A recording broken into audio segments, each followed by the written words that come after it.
Hello everyone, hope you all are doing good today. I'm making refreshing summer drink. Let's start making. Add chia seeds to 3 teaspoons of room temperature water. Stir to combine and set aside for 5 minutes until chia softens.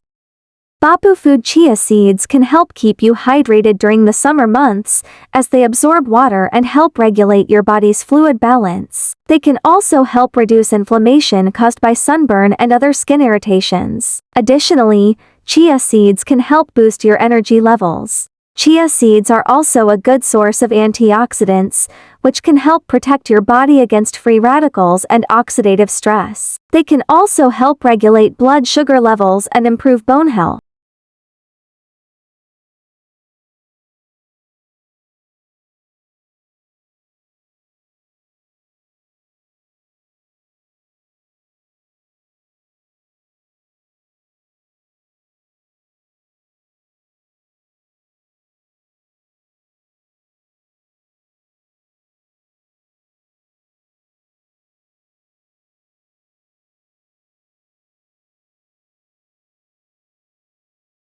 High in fiber, protein, antioxidants and omega-3 fatty acids, which can help reduce inflammation, lower cholesterol and improve heart health. They can also help with digestion and hydration.